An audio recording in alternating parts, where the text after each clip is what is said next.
Meus irmãos, minhas irmãs, boa noite. Sejam todos bem-vindos à Fraternidade Espírita Missionários da Luz. É uma alegria para nós recebê-los aqui em nossa casa.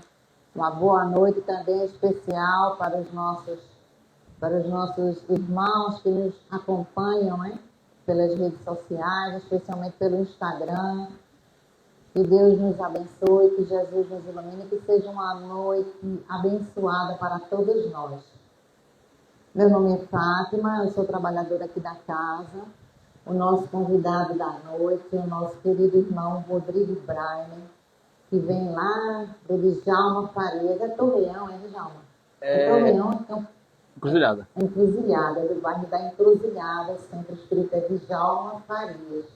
Ele hoje é o nosso convidado e irá falar um tema muito importante para todos nós, que é sobre o lançamento do Livro dos Espíritos, né, que foi a 18 de abril de 1857. Então, o Livro dos Espíritos, no ano que nós estamos vivendo, né, 2025, está completando 168 anos de lançamento. Então, é um livro maravilhoso, foi um livro que abriu, né, a codificação, e ele hoje vai passar para a gente alguns comentários sobre esse livro maravilhoso, riquíssimo, que inclusive deu origem aos outros livros da codificação. Então, é uma riqueza de aprendizado para todos nós nesta noite. Nós informamos que o pessoal, né, da equipe da visita ao Hospital da Miroeira, que seria amanhã, foi suspenso, só no próximo domingo, por conta do domingo de Páscoa, né? Normalmente as pessoas procuram estar com a família, muita gente está viajando. Então, o terceiro domingo do mês é um domingo da visita ao Hospital da Miroeira, mas excepcionalmente, no próximo domingo, o trabalho foi transferido para o quarto domingo, tá? Próximo domingo. Eu vou ler para vocês uma mensagem do livro Pão Nosso, que o título da mensagem é Jesus para o Homem. É a lição número 62. Após a leitura da mensagem, a gente vai fazer a prece e eu vou passar a palavra ao nosso querido irmão Rodrigo Braime. A mensagem diz o seguinte: o título da mensagem é Jesus para o Homem. Autoria de Emmanuel, né, do livro Pão Nosso. E, achado em forma como homem, humilhou-se a si mesmo, sendo obediente até a morte, e morte de cruz. Paulo, aos Filipenses, capítulo 2, versículo 8. O Mestre desceu para servir, do esplendor à escuridão, da alvorada eterna à noite plena, das estrelas à manjedoura, do infinito à limitação, da grandeza à abnegação, da divindade dos anjos à miséria dos homens, da companhia de gênios sublimes à convivência dos pecadores, de governador do mundo a servo de todos, de credor magnânimo a escravo, de benfeitor a perseguido, de salvador a desamparado, de emissário do amor à vítima do ódio, de redentor dos séculos a prisioneiro das sombras, de celeste pastor a ovelha oprimida, de poderoso trono à cruz do martírio, do verbo santificante ao angustiado silêncio, de advogado das criaturas a réu sem defesa, dos braços dos amigos ao contato de ladrões, de doador da vida eterna a sentenciado no vale da morte. Humilhou-se e apagou-se para que o homem se eleve e brilhe para sempre. Ó Senhor, que não fizestes por nós, a fim de aprendermos o caminho da gloriosa ressurreição no reino. O que Jesus não fez por nós, meus irmãos? O que nós estamos relembrando como cristãos que somos nesse período que a gente chama de Semana Santa, né? O que Jesus não fez por nós para que a gente aprenda esse caminho da gloriosa ressurreição no reino de Deus. Então, meus irmãos, vamos então agora nesse momento fazer a nossa prece de início e eu vou passar a palavra ao nosso convidado da noite. Elevemos o nosso pensamento para fazermos a nossa prece. Pai amado, aqui estamos, Senhor, reunidos, certos da presença dos Teus mensageiros de luz, que todos nós possamos receber nessa noite a assistência que tanto precisamos para a nossa harmonia, para o nosso equilíbrio, para a nossa paz íntima.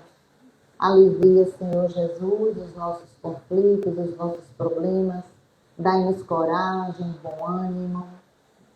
Que a nossa fé seja alimentada a cada dia. Que esta casa de oração e trabalho possa também ser iluminada, amparada pelos Teus emissários de luz. Abençoa, Senhor, o nosso irmão Rodrigo Brainer, que irá fazer uso da palavra. Que o seu guia espiritual possa estar ao seu lado, o assistindo, o protegendo, o amparando, para que as suas palavras, Senhor, possam chegar a todos nós, nos trazendo esclarecimento, consolo, esperança e fortalecendo a nossa fé. E assim, Senhor, certos de que estamos bem assistidos, bem amparados pelos Teus anjos, iniciaremos a nossa reunião pública da noite de hoje. Que assim seja. Bem, meus irmãos, agora eu passo a palavra ao nosso convidado da noite para que ele possa dar início à palestra. Muita paz a todos. Obrigado.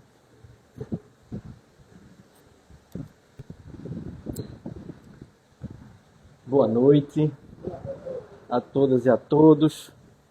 É com muita alegria que retorno a esta casa. Que a doce paz do nosso querido Mestre Jesus possa envolver a cada um de nós aqui presentes nesta noite de aprendizado.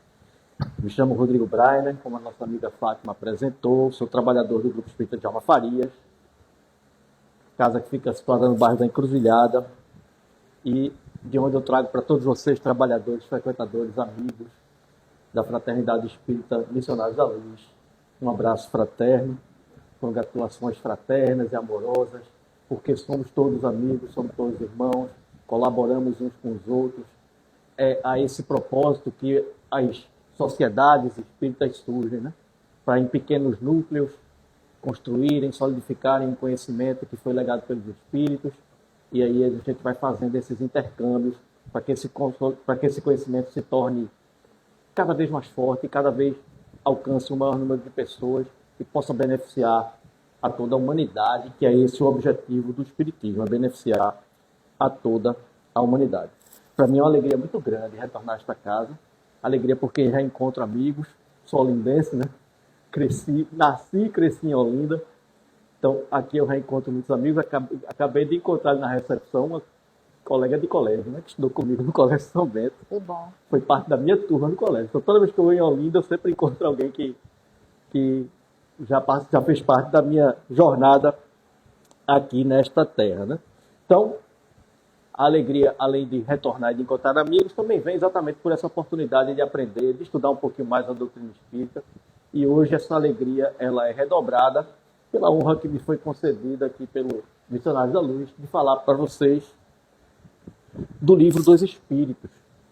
Falar do Livro dos Espíritos é como a gente estivesse falando do surgimento da doutrina espírita, porque ele é a obra que deu início à propagação, à divulgação, à propaganda da doutrina espírita para a humanidade. Começou lá na França e depois se espalhou pelo mundo.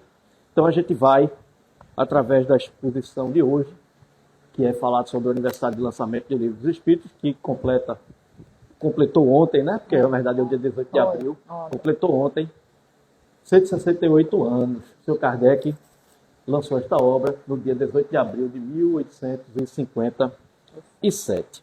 Então, para falar desse tema, nada melhor do que a gente começar lembrando como é que surgiu. Como é que surgiu essa obra, né? Toda a história do surgimento dela.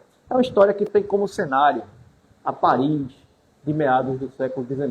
Lá começou aí nos idos de 1855.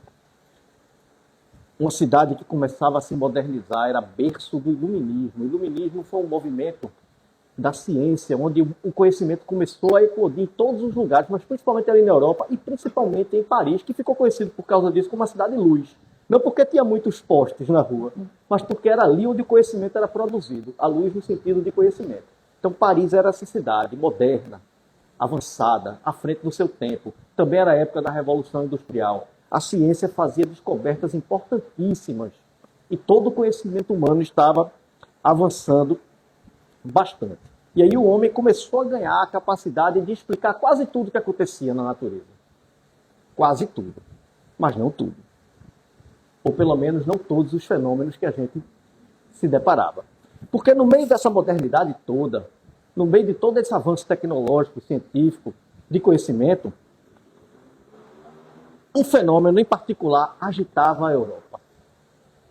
Fosse nos salões, nas casas das pessoas, nas casas das famílias, nos ateliês dos artistas, nos restaurantes, em todos os lugares, mesas giravam, flutuavam no ar e, através de pancadas, respondiam às perguntas dos curiosos. O fenômeno, naquela época, era tratado como mera diversão. As pessoas iam para saciar sua curiosidade, para ver as mesas dançando no ar. Então, basicamente, era algo tido como entretenimento. As pessoas iam se divertir ao redor daquelas mesas que bailavam no ar. Mas, em uma dessas reuniões, realizadas na casa de uma senhora chamada Madame Clemenceau, esses fenômenos chamaram a atenção de um pesquisador sério, Hippolyte Léon Denisard Rivail, um pedagogo francês adepto de rigoroso método de investigação. Ele ali se encontrava a convite de um amigo seu chamado Sr. Patier. O Sr. Patier era um homem sério, de caráter inconfundível, um homem de opiniões ponderadas e sensatas. E foi por causa do convite ter partido dele, de um homem tão sério, que o Sr. Hippolyte resolveu dar ouvidos e foi lá participar para assistir essas mesas que dançavam no ar. Ele já tinha tido outros contatos, outras pessoas já tinham chamado ele a assistir, mas ele nunca se sentiu motivado a ir, exatamente porque ele não via interesse na brincadeira, né? Porque até então era uma brincadeira. Ora, não pode uma mesa, né, responder perguntas. Isso é provavelmente um truque, isso é né, alguém está fazendo isso e enganando as pessoas. Era assim que Kardec pensava, era assim que Rivail pensava. Mas quando o Sr. Patier o convidou, por se tratar de um homem sério, de uma reputação ilibada, ele resolveu aceitar o convite. Está lá registrado em obras póstumas o depoimento que o próprio Rivail registrou. Foi ali, na casa de Madame Clemenceau, que pela primeira vez, em maio de 1855, presenciei o fenômeno das mesas que giravam, saltavam e corriam em condições tais que não deixavam lugar para qualquer dúvida. Minhas ideias estavam longe de precisar-se, mas havia ali um fato que necessariamente decorria de uma causa. Eu entrevia naquelas aparentes futilidades, no passatempo que faziam daqueles fenômenos, qualquer coisa de séria, como que a revelação de uma nova lei, que tomei a mim estudar a fundo. Então veja que aquele pesquisador, ao ver aqueles fenômenos, ele não viu ali nenhuma enganação, ele realmente acreditou que aquelas mesas estavam, através de alguma força, se movimentando, e ele resolveu então estudar a fundo.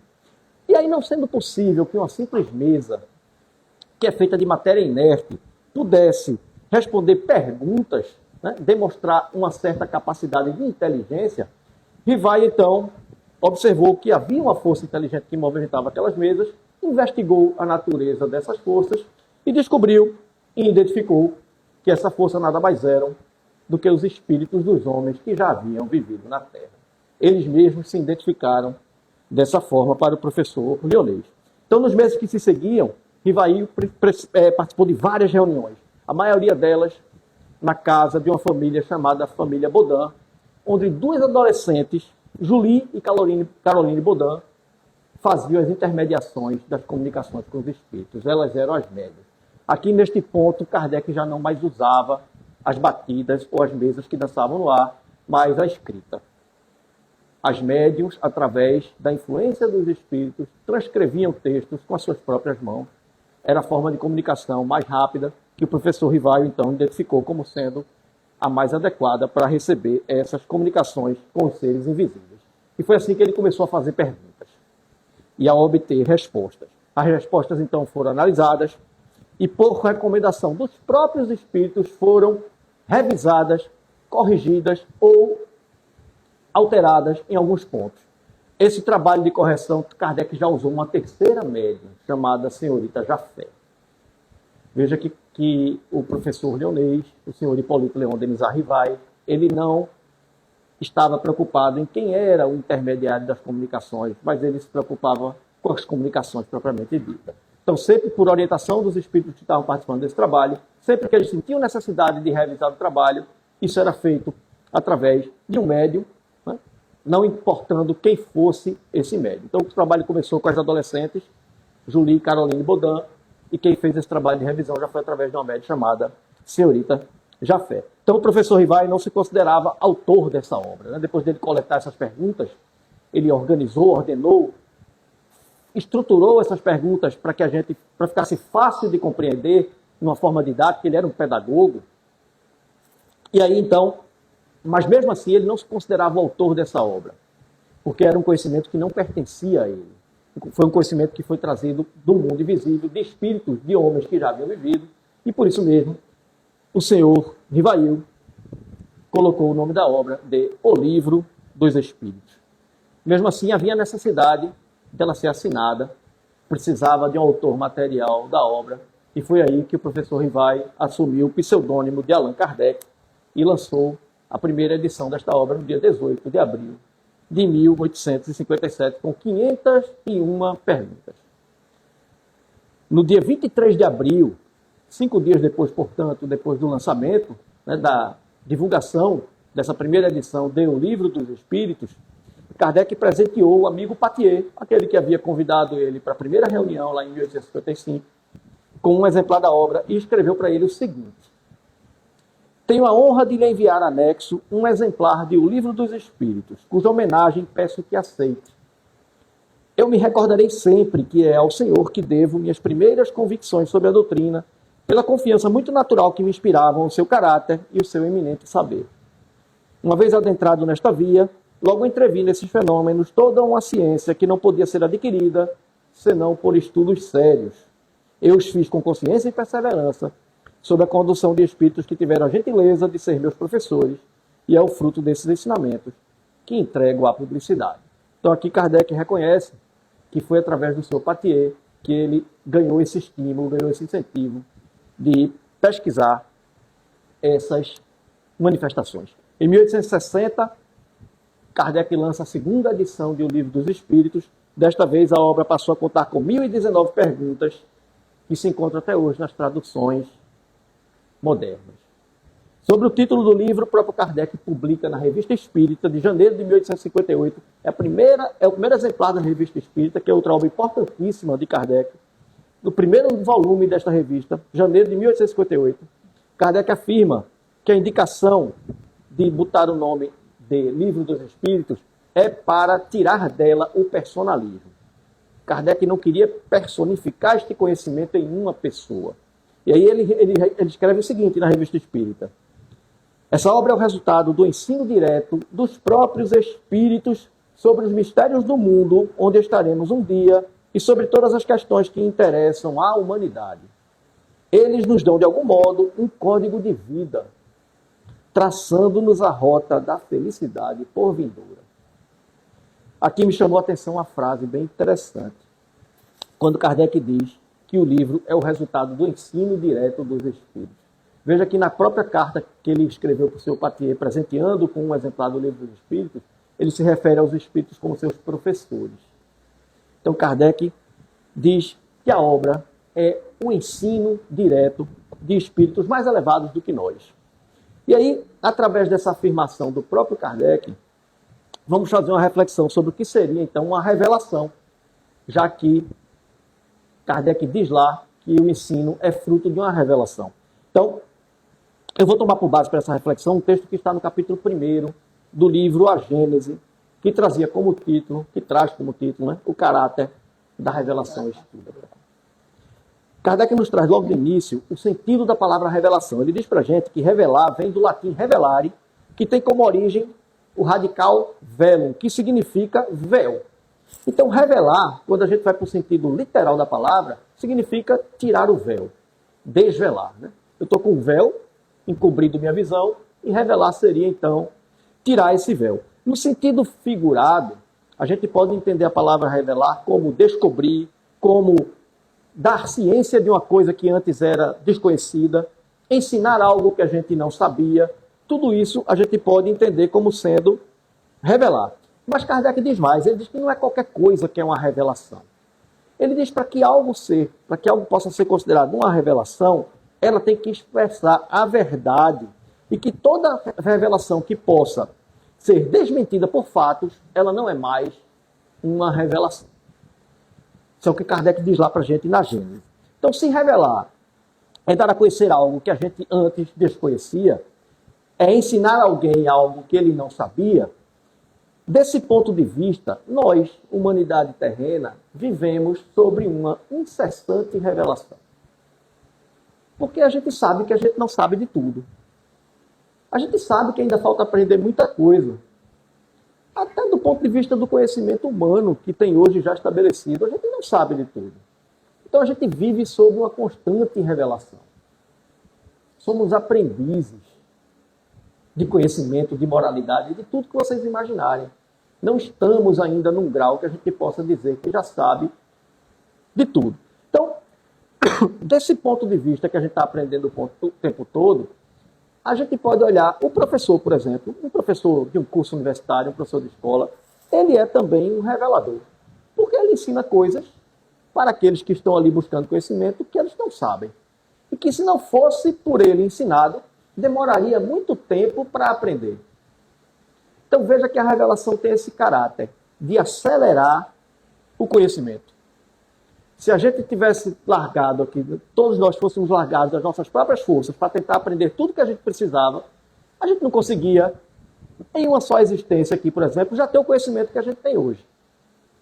Porque a gente passou pela escola, né, pelos anos primários, né? Todos nós participamos de alguma forma de algum trabalho material que faz com que a gente avance em inteligência. Se a gente não tivesse pessoas que ensinassem a gente aquilo que a gente não sabe, a gente ia demorar muito mais tempo para avançar, para progredir, para adquirir intelectualidade e moralidade. Então o ensino, ele é, portanto, a revelação de certas verdades, sejam elas científicas ou morais, feitas por homens que conhecem a outros que a desconhecem. E que sem essa revelação, a gente teria ignorado esse conhecimento por muito mais tempo. Então a gente pode até achar contraditório, né, essa história de revelação, né, de um ensino dado gratuitamente. Porque a gente aprende no Espiritismo que para progredir a gente precisa se esforçar. É assim que a gente aprende. Né? O progresso é um esforço íntimo de cada um. E aí vem Kardec e diz, não, se a gente ficasse sujeito às nossas próprias forças, aos nossos próprios esforços, a gente demorava muito a avançar. E isso parece que fica meio contraditório. É uma coisa ou é outra. Pode a gente ser beneficiado com esses ensinos? Sim. Porque se... Vamos voltar lá ao exemplo do professor. Imagine se os nossos jovens tivessem que descobrir tudo sozinhos. Né? A matemática, as linguagens, as leis da física, da química, como funciona o corpo humano. Imagine se todo jovem tivesse que aprender tudo isso sozinho, sem alguém para ensinar. Como eu disse, ia terminar essa geração e eles não iam aprender tudo. E como é que o progresso da humanidade como um todo iria avançar? Porque, veja, o nosso progresso, ele é fruto de colaboração entre várias gerações. O progresso, ele é solidário. O que uma geração descobre ou aprende, a geração seguinte não precisa mais descobrir. Ela vai ser ensinada.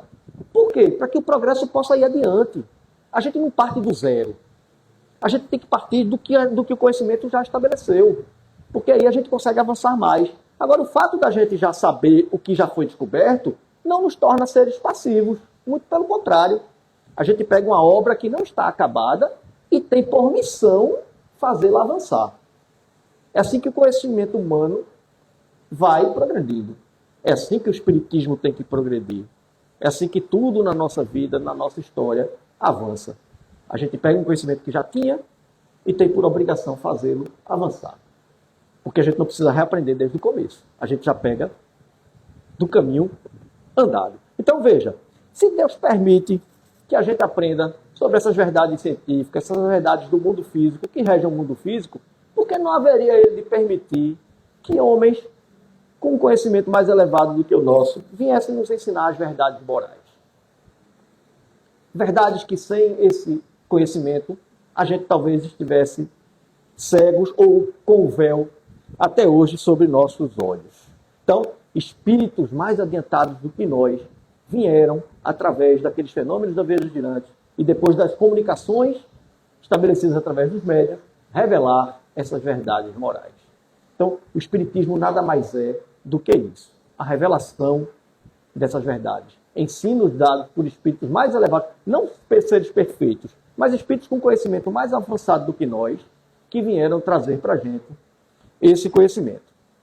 Sobre isso, Kardec afirma o seguinte: dando-nos a conhecer o mundo invisível que nos cerca e no meio do qual vivíamos sem o suspeitarmos, assim como as leis que o regem, suas relações com o mundo visível, a natureza e o estado dos seres que o habitam e, por conseguinte, o destino do homem depois da morte, o Espiritismo é uma verdadeira revelação. Uma verdadeira revelação. Kardec nos diz ainda que a revelação espírita tem um duplo caráter. Ela é uma revelação divina. Por que ela é uma revelação divina? Não porque foi milagrosa, não. É porque na sua origem não está a intervenção humana. Ela não foi fruto de uma elaboração do homem. O seu surgimento foi através de fenômenos que se encontram na natureza. Foram manifestações de leis naturais que chamaram a atenção de pessoas que passaram a pesquisar aqueles fenômenos. Então, por isso que Kardec diz que ela é que sua origem é divina. Mas também ela tem um caráter científico, porque o seu conhecimento ele não se destina a uma única pessoa, a um único grupo de pessoas, mas é um conhecimento que serve para toda a humanidade, porque são leis que estão presentes na natureza e que ninguém de nós, aqui vivendo neste mundo, consegue escapar dessas leis. Então, ele é tanto um conhecimento divino, por sua providência, como um conhecimento científico, porque ele é uma revelação de leis que estão na natureza. E veja, e essas leis, o fato delas estarem na natureza, não significa que todo o conhecimento que está na doutrina espírita, que foi revelado lá em 1857, ele é absoluto. Por quê? Porque é um conhecimento que avança de geração em geração. A gente já entregou, a gente já recebeu um conhecimento estabelecido, mas que o nosso avanço de intelectualidade, de ciência, pode fazer com que esse conhecimento, com esse conjunto de doutrina, com esse conjunto de conhecimentos que nos foi entregue, a gente consegue fazer avançar mais ainda. A gente consegue elaborar melhor compreensão sobre tudo aquilo que já foi revelado. Então, o Espiritismo, como qualquer revelação, ele não nos torna seres passivos. A gente recebe esse conhecimento e tem por obrigação, como eu disse, fazê-lo avançar. Ele não nos pede que a gente renuncie ao nosso raciocínio, nem nos tira de nós o nosso livre-arbítrio. Porque a gente também podia pensar isso, né? Ora, se aqui está dito tudo o que vai acontecer, o que a gente fazer, o que a gente não fazer, então basta a gente seguir essa receita de bolo que a gente vai estar salvo, né? Digamos assim. Mas isso é um engano, porque o Espiritismo ele não traz receitas prontas, né? A gente não pode achar que as leis que regem a natureza determinam o modo como a gente vai agir, porque isso depende do nosso livre-arbítrio. Então, os caminhos que cada um de nós vai escolher seguir é particular. As consequências sobre a ação de cada um é particular. Tem muitas nuances nessa lógica divina de causa e efeito que a gente ainda desconhece. Mas uma coisa é certa, não existe punição determinada para qualquer ato que a gente tenha praticado. Aliás, nem a punição existe. É um processo que se estabelece em nossa própria consciência, um processo que a gente chama, e que a doutrina espírita chama de educação. A gente vai ver um pouquinho disso também. Então, é uma revelação que é divina na sua origem, mas que é fruto do trabalho e da elaboração do homem. Em outras palavras, o Espiritismo não é uma obra sacra. Ele não é uma obra santa. Quem sacralizou e quem tornou essa obra algo como se fosse uma Bíblia fomos nós, humanos, dando a ela um caráter que ela não tem. O do absolutismo.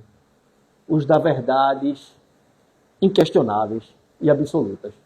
Não foi assim que Kardec trazido por Isaac Newton. Então, é uma lei da natureza. A lei da gravidade é uma lei natural. O senhor Newton simplesmente observou essa lei e estabeleceu como ela funcionava. Estabeleceu regras, né, para que a gente entendesse como essa lei funcionava.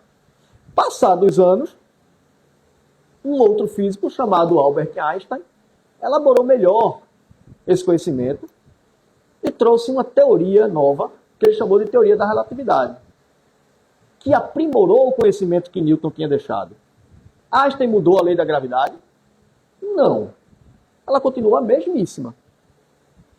Mas ele trouxe uma forma diferente de a gente observar essa lei e que efeitos ela tem na natureza. Então o Espiritismo é a mesma coisa.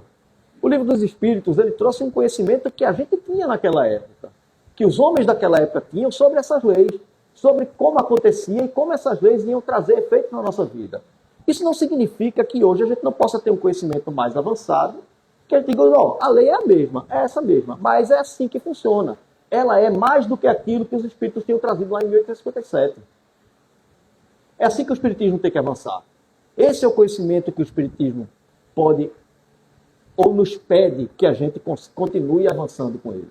A obra de Kardec, ela não é estática. Eu vou dar um exemplo muito claro para vocês também aqui novo, diretamente da obra do Livro dos Espíritos. Quando eu disse a vocês que em 1857 Kardec lançou a primeira edição do livro, e em 1860 lançou a segunda, na folha de rosto dessas duas edições, Kardec bota o propósito dessa obra. Veja o que Kardec escreveu na primeira edição de 1857.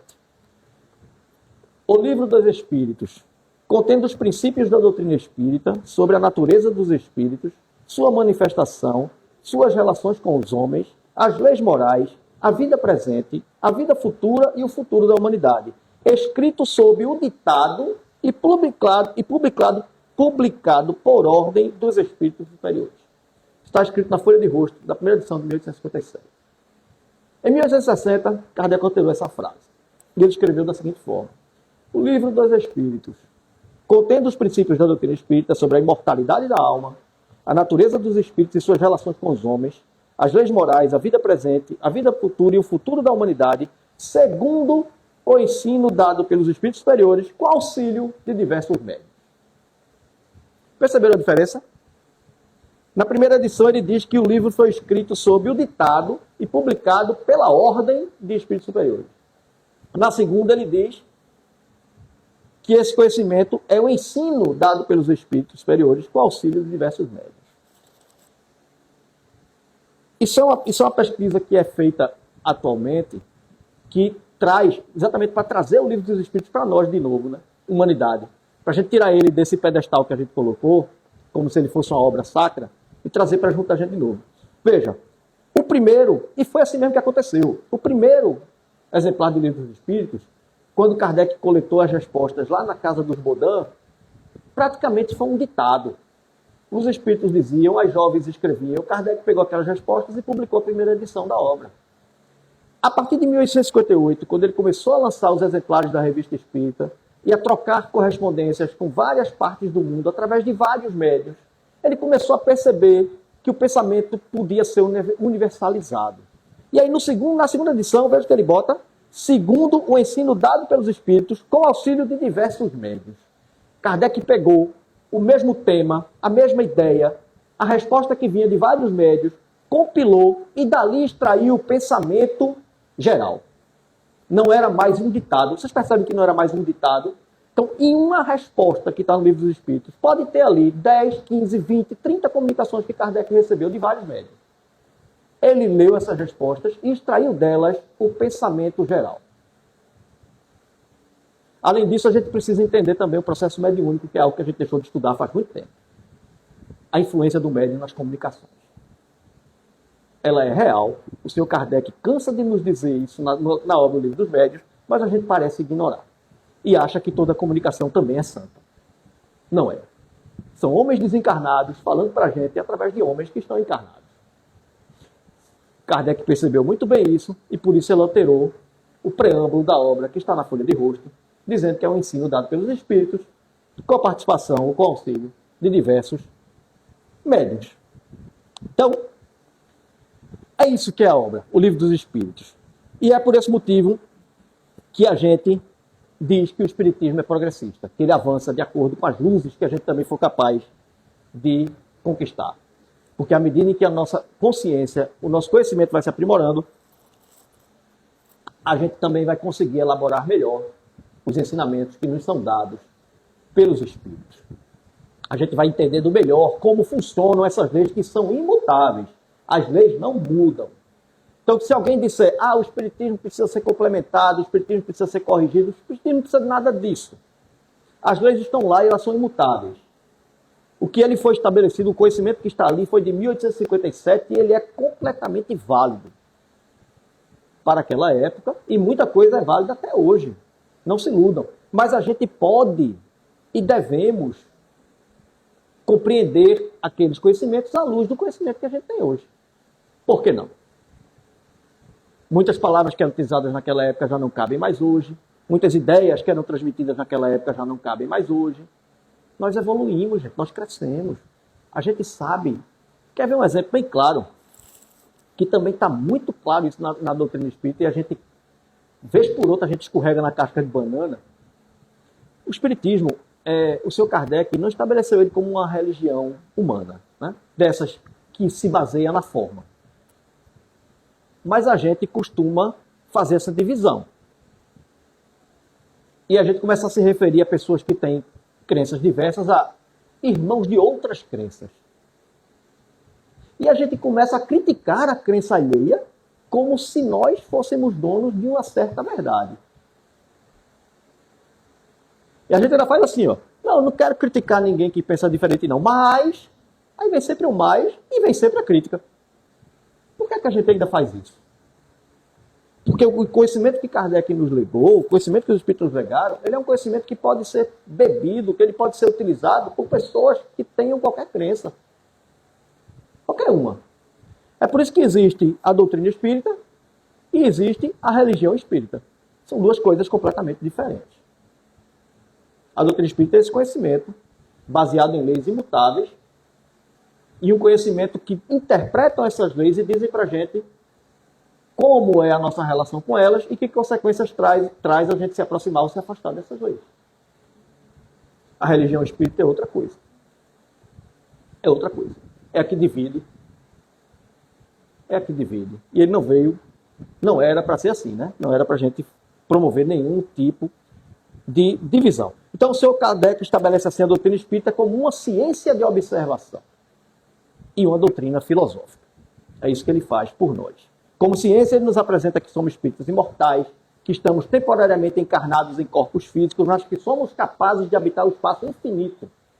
Já existíamos antes de nascer e vamos continuar existindo depois da morte do corpo físico. A nossa alma, ela preserva a sua individualidade após a morte e é possível a gente se comunicar, enquanto encarnado, com o mundo invisível. Como doutrina filosófica, o Espiritismo pega todo esse conhecimento desses fatos revelados pela ciência espírita, leis que estão na natureza, e amplia o nosso conhecimento sobre esses fatos. Então, se somos espíritos imortais e capazes de habitar o espaço infinito, o que é que a gente está fazendo aqui? Presos no corpo físico. Se a gente já existia antes de nascer e vai continuar existindo antes de morrer, de onde a gente veio? Como é que a gente foi criado? Para onde a gente vai depois da morte? Quem nos criou e quando fomos criados? Qual o sentido das nossas várias existências materiais? O que os espíritos fazem quando estão fora do corpo? Porque Deus, sendo soberanamente justo e bom, permite que pessoas vivam de maneira tão diversas aqui na Terra, uns parecendo ter tudo ao seu dispor e outros parecendo ter absolutamente nada, passando por dificuldades materiais muito grandes e muito sérias. As leis que regem o universo são leis divinas, porque ainda somos capazes de prejudicar uns aos outros. Então, tudo isso, o senhor Allan Kardec questionou os espíritos para estabelecer também, para ampliar o nosso conhecimento sobre aqueles fatos que a ciência espírita revelou. E aí, todas as respostas que ele coletou foram submetidas ao crivo da razão. Kardec comparou, analisou, tudo aquilo que fugia ao bom senso ele foi descartando, até que ele tivesse um conjunto robusto de conhecimento que pudesse ser então divulgado como uma doutrina. O Livro dos Espíritos é então uma obra filosófica, e isso está escrito também na folha de rosto da obra, quando Kardec deixa claro que ela é uma obra de filosofias do gênero espiritualista. Toda doutrina espiritualista é aquela que acredita na existência de Deus e na imortalidade da alma. Então, é uma filosofia do gênero espiritualista. Então, através dessa filosofia, Kardec expande os nossos conhecimentos acerca dos fatos revelados pela ciência espírita e um outro, talvez, mais importante aspecto do espiritismo, que esse é o que nós devemos mais nos apegar a ele, que é tratar das consequências morais do comportamento humano, ligando a ciência e a filosofia espírita a Deus. Porque foi isso que Kardec descobriu nessa pesquisa dele. Que todo esse conhecimento, que todas essas leis que estabelecem como devemos ou como não devemos agir, ela tem um propósito. E o propósito é o melhoramento moral da humanidade. Fazer com que a gente avance rumo à perfeição. Todos nós, sem exceção, sem haver deserdados, sem haver privilegiados. Todos nós, sem exceção, podemos usar esse conhecimento para nos transformar moralmente. Ah, mas precisa ter esse conhecimento para se transformar moralmente? Também não. A gente pode conseguir sem nunca ter entrado em contato com eles. Ele facilita, porque ajuda a gente a ter essa compreensão. Ajuda a gente a não se revoltar, ajuda a gente a entender por que passamos por dificuldades, ajuda um bocado de coisa. Então ele pode avançar, fazer com que a gente avance mais rápido. Mas uma pessoa que não conheça, também pode conquistar a mesma coisa. É por isso que tem tanta gente que não tem religião nenhuma e tem um caráter melhor do que muitos religiosos. E a gente sabe que isso é possível, né? A gente sabe que isso acontece. E não podia ser diferente. Porque se essa doutrina que Kardec nos legou é uma doutrina espiritualista, né, que acredita em Deus e na imortalidade da alma, então, nada mais lógico que ela nos guie em direção a esse ser criador. É isso que ele faz por nós. Mas mesmo assim, Kardec não apresentou o espiritismo como uma religião, como eu disse, uma religião humana, né? Ele é uma religião em essência, porque ele nos liga a Deus, mas ele não é uma religião humana que está preocupada com a forma, e essa forma sempre é traduzida em dogmas, em objetos de fé, em rituais ou em verdades inquestionáveis. Muito pelo contrário. Todos nós temos o direito e o dever de duvidar, de questionar, de saber por quê. É isso que a gente tem por missão e é assim que o espiritismo vai avançar. Então, ele tem um fim essencial, a doutrina tem um fim essencial, e esse fim essencial pode ser aproveitado por pessoas, como eu disse, de qualquer crença religiosa. E esse objetivo essencial é o progresso moral da humanidade. Então, ele é, portanto, um saber científico, e é por essa razão que ele é progressivo, porque ele avança à medida em que a gente vai adquirindo mais conhecimento, e ele é também um saber moral, que é conquistado através das nossas relações conosco mesmo, com os outros, com o nosso planeta, e por que não dizer, com Deus. E esse nosso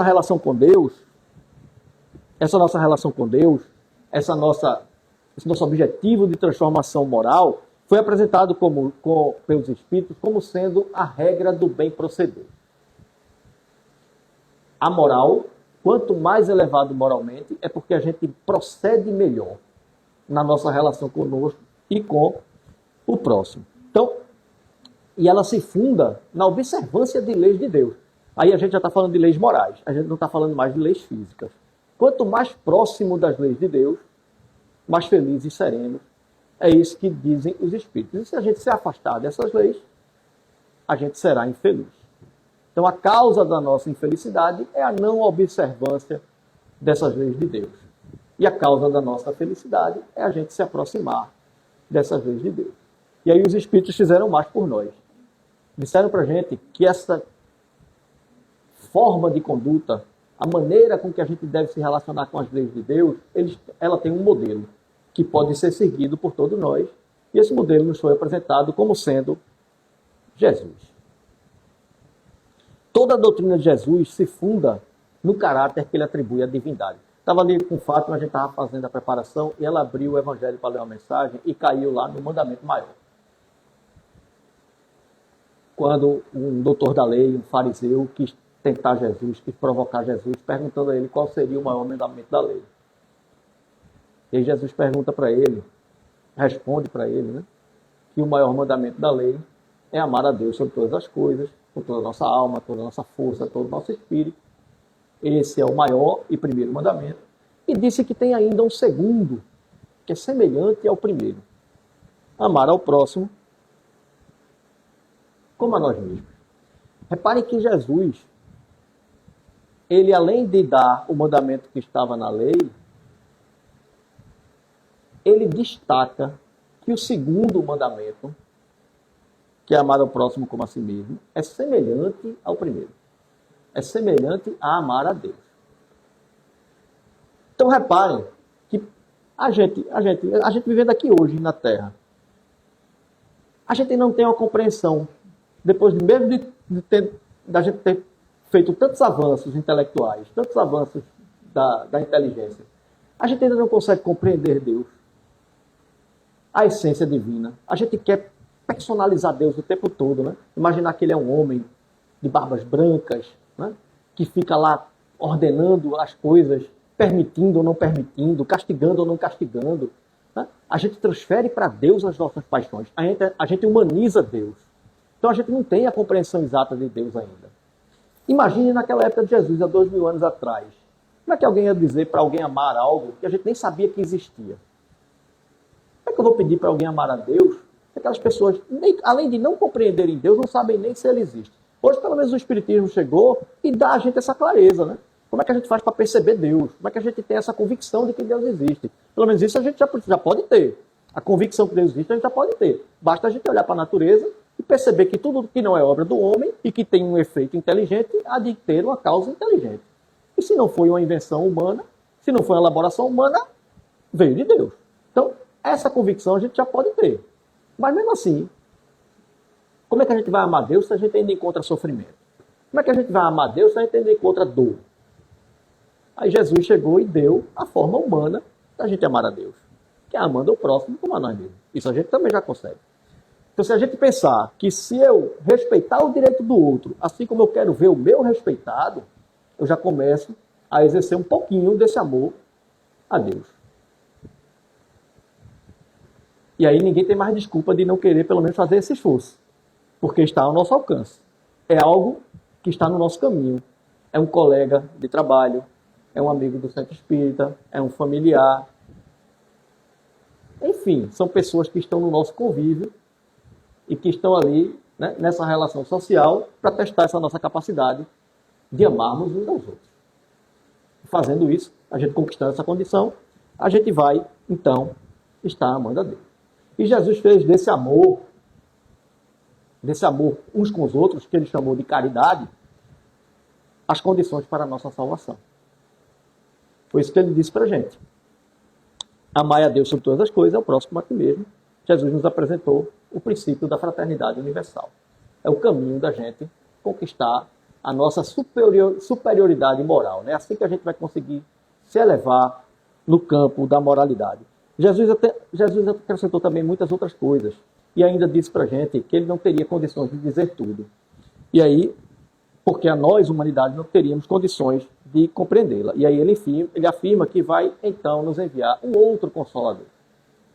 Porque ele era um Consolador. Mas ele disse que ia enviar um outro, e que esse outro ensinaria todas as coisas e nos faria recordar tudo aquilo que ele nos ensinou. Está lá em João, capítulo 14, versículos 15 a 17. Esse outro Consolador foi revelado pelos Espíritos, que é o próprio conhecimento que o Espiritismo veio trazer, né? Trazendo novas ideias, novos conhecimentos. Então veja, aquele conhecimento que Jesus trouxe, na época da revelação do Espiritismo, ele já tomou um outro vulto. As leis eram as mesminhas, percebem? as leis eram as mesmas. Quando Jesus veio, as leis de Deus eram as mesmas. Quando o Espiritismo veio, as leis de Deus eram as mesmas. Mas o conhecimento já foi aprofundado, já foi aprimorado. Então, o que é que impede de que daqui a algum tempo, de através da nossa elaboração, a gente compreender melhor essas leis e também fazer com que esse conhecimento avance? De tempos em tempos, Deus permite que novos reveladores vivam entre nós para fazer a humanidade avançar mais rápido. O Espiritismo não será o último consolador. Certamente outros virão e trarão, nos revelarão, nos farão compreender melhor essas verdades. Então, as revelações, ela também tem esse caráter. Não adianta você querer ensinar algo que uma pessoa não tem capacidade ainda de compreender. Isso vai cegá-la mais do que esclarecê-la.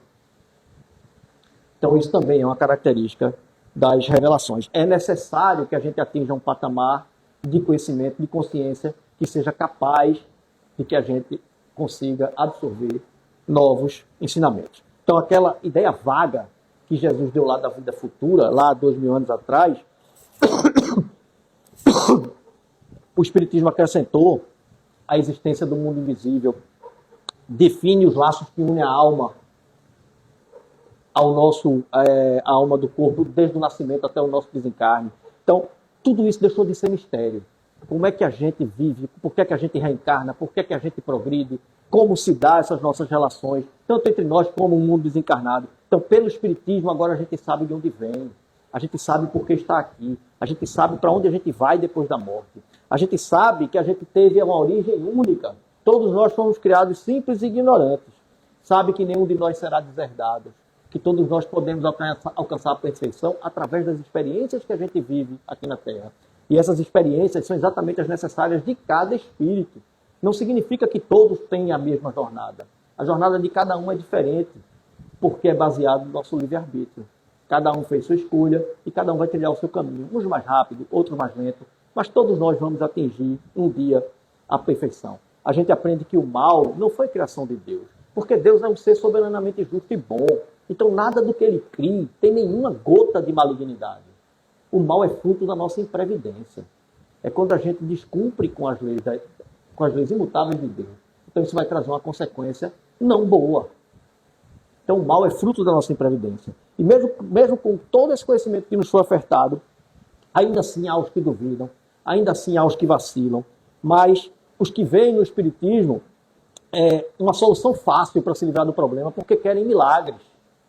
As pessoas acham que, pelo simples fato de frequentar uma casa espírita, de assistir palestra, de tomar passe, de tomar água fluidificada, vai fazer com que todos os seus problemas se resolvam. Isso é quem trata o Espiritismo como religião. Como eu disse a vocês, né? A religião espírita. Quem vem para o Espiritismo atrás de uma religião vai achar que isso vai resolver seus problemas. E aí o Espiritismo diz para a gente que não é assim, que ela não é salvacionista. É uma doutrina educadora. Como eu disse a vocês, né? O Espiritismo é uma doutrina educadora. Vou dar um exemplo bem rápido para a gente de como é que funciona essa educação do Espiritismo. Vamos supor que eu estou aqui encarnado e eu sou uma pessoa que, sei lá, joga o lixo em qualquer lugar. Eu saio daqui, eu pegar o copinho aqui descartado, jogar ali na escada, daqui a pouco eu abro um confeito, jogo o papel ali na recepção, saio mais um pouquinho, né? Sei lá, pego um lenço de papel, assoo o nariz e jogo onde eu tiver, e por aí vai, né? Sou uma pessoa que sai sujando tudo. E aí tem uma pessoa que limpa, não tem uma pessoa que limpa? Né? Tem uma pessoa que vem, que é paga, às vezes, para fazer essa faxina, né? Das sujeiras que a gente vai deixando pelo caminho. E aí eu não vejo mal nenhum nisso. Estou aí vivendo minha vida e dando trabalho a outros, né? Que tem que limpar no caminho. Aí eu desencarno. E aí eu percebo que era errado o que eu fazia. Rapaz, o que eu fazia era errado. Eu disse, é mesmo, ó, o que eu fazia era errado. Então eu quero oportunidade, eu quero aprender a fazer o certo. Aí eu volto e vou ser aquela pessoa que faz a limpeza. Aí um bocado de gente jogando papel, jogando copos descartados no chão, guardanapo depois de sujado, e eu vou ter que sair limpando tudo. Quer dizer, mas rapaz, como é que tem pessoas que são capazes de fazer isso? Então, um trabalho danado para mim, para que tem que limpar. Esse é o processo educativo da doutrina espírita.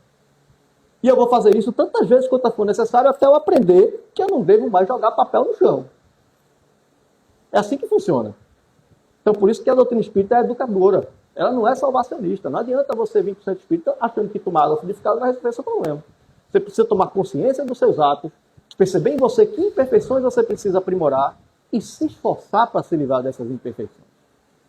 É assim que a gente avança e é assim que os Espíritos vieram dizer para a gente que funciona, que esse tribunal divino ele se instala na nossa consciência e que ninguém vai nos julgar. Somos nós mesmos que vamos entrar em contato com essas nossas dores, com essas nossas mazelas e perceber em nós a necessidade de mudança. Então eles nos deram a oportunidade de aprender com os nossos erros e os Espíritos vieram também nos dizer que a gente aprenda com os erros deles. Porque foi isso que eles fizeram por nós. Essa obra, o Livro dos Espíritos, nada mais é do que espíritos que já viveram o que a gente viveram, já passaram pelo que a gente passou, vieram do além ou do alto para dizer para a gente, o caminho mais rápido é esse. A gente tem esse conhecimento à disposição para que a gente consiga trilhar esse caminho de uma maneira mais rápida. Essa é a nossa obrigação. Para isso requer esforço, para isso requer que a gente vá se livrando dessas imperfeições, porque a porta é estreita. Já ouviram falar que a porta é estreita? Então, se a gente quiser levar uma bagagem muito grande de imperfeições, vai ser difícil passar pela porta. Então, a gente vai se livrando dessas imperfeições, vai ficar mais estreitinho e conseguir passar por essa porta. Por isso que passar por essa porta dá trabalho. Porque, às vezes, a gente não quer se livrar de tudo, né? Às vezes, a gente tem aquelas coisas que a gente se apega, uma paixão ou outra que a gente acha que é difícil se livrar. A gente acha que porque vai ter outra reencarnação, essa aqui eu vou deixar para a próxima. Vou me esforçar muito nessa não. Essa aqui já que eu vou ter outra chance, essa eu vou deixar para a próxima. Aí quando a gente vem na próxima, a gente já vem com uma dificuldade um pouco maior e não entende por quê. A gente fica sem entender por quê. Por que é que eu passo por tanta dificuldade se eu nunca fiz nada de errado? A gente não nasceu hoje, né? O espírito é imortal. Então, a nossa história, ela prossegue. Como eu disse, a gente não pega uma obra pronta, mas a gente tem por missão concluí-la. Então, essa é a nossa missão. Chegar à perfeição através desse esforço íntimo, dessa vontade, desse bom ânimo que cada um de nós precisa ter para se livrar dessas imperfeições. O conhecimento está à disposição, a gente só tem que compreender da melhor forma possível. A gente sabe que todos não compreendem da mesma forma, a gente sabe que essa compreensão também vai se ampliando, mas que pelo menos a gente comece. Porque a gente não precisa sair daqui santo, a gente precisa sair daqui melhor do que chegou. Ninguém vai sair daqui santo. Mas se a gente conseguir dar um passinho a mais, a gente vai ter vencido essa encarnação. É isso que a gente precisa para que um dia, e assim, esse amor que a gente precisa dedicar uns aos outros, como Jesus ensinou, né? Que é aquele amor que faz com que a gente se sinta como irmãos, é o que vai nos dar o direito de chamar Deus de Pai. Então que possamos fazer esse esforço, cada um de nós, para que possamos verdadeiramente nos tratarmos como irmãos. Muito obrigado, boa noite a todos.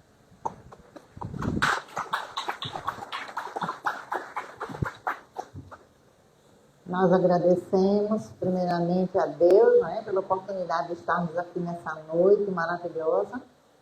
E agradecemos ao nosso irmão Rodrigo Braga pela sua presença, por ter aceitado o nosso convite, de estar aqui conosco, compartilhando esse conhecimento, esse estudo, essas reflexões, e que todos nós possamos levar para casa e guardar tudo isso em nossas mentes e em nossos corações.